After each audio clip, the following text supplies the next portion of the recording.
Welcome back to the Genus Brewing Channel. We are here today with our favorite, maybe our favorite, top 10 customers Top 10 here in the shop. I'll take it. But, somebody who actually, he worked here for a little bit as well and is now working with other breweries locally. But why is he our favorite? Logan, can you answer that question? Why is he our favorite customer? Because he always brings beer. Not only beer, but good beer.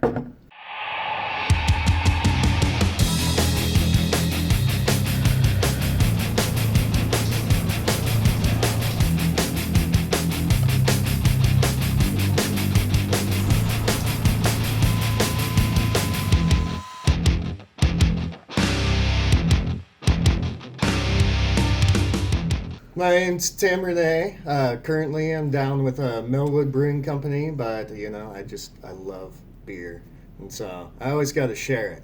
It's always better to share beer with friends. Exactly. We love it too. Trust us.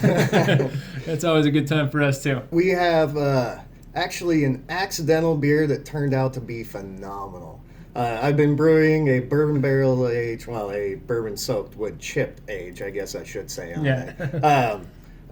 Imperial Red IPA for a long time now, and one of my batches just got infected with something. I have no idea what it was, but it's super delicious. So now it's a sour bourbon Imperial Red IPA. From what I know from your homebrew setup, you do a lot of wild inoculations and it's kind of sour barrels going on anyway at the same time anywhere. So it's not really a surprise that you're getting some cross infections from some of the other experiments that you got going on. Calculated to be out, I think, at about 120 IBU. It's about 9.5% alcohol, and that was before it got infected on it.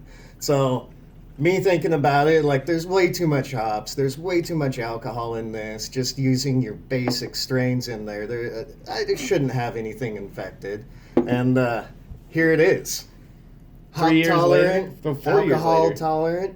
Yeah, you saw the little pellicle growing on it. I'm like, nope, gonna cap this off, and we're gonna see where this rides out. Heck yeah. The sourness has definitely calmed down a little bit, not quite as sharp as it was before. And maybe slightly like that tart bubblegum that you get up with some Brett strains or something like that. Yeah. But it's not overly. It's not like a Flanders Red or something like that. I was going to say, it's not nearly as acidic as something like a Flanders. Yeah, where you get that because you get the acetic acid, just aggressiveness off of those. It's all beautifully bouqueted into that lactic sourness, and then whatever else is in there. I get notes of like rose petal and but it's the fermentation side of it. I believe I fermented this out with Northwest ale yeast. Getting more and more, you said sherry, but I'm getting literally cherry notes the more I'm drinking this too. I'd say the nose on this seems to actually smell like more acidic than the follow-through flavor. I would agree with that, honestly. The nose has that really high notes of the lactic acid, really lemon citrus on it, but it's not quite there in the flavor, which is really nice. I think this version is from 2013, though, so it's got a few years on it. Generally, I have a rule: if there's any kind of sourness or a pellicle going across the top, I leave it alone for as long as I can. Let it go, let it do its thing, let the beer express itself. He goes full Elsa. Let nature do its thing. Starting out, it was super sharp lactic, which worked really well with the bourbon and the hops that were in it. Mm-hmm. The beer was originally intended to be aged. You drink it fresh, and it's be a nice bourbon hoppy beer, and if you drink it aged, it'll be a nice malty bourbony oak beer. Yeah, well, you get the dryiness of the oak, which balances so incredibly well with that that tart sourness on the front. Yeah. I normally have oak chips soaking in bourbon at all times. Those ones probably soaked for at least a good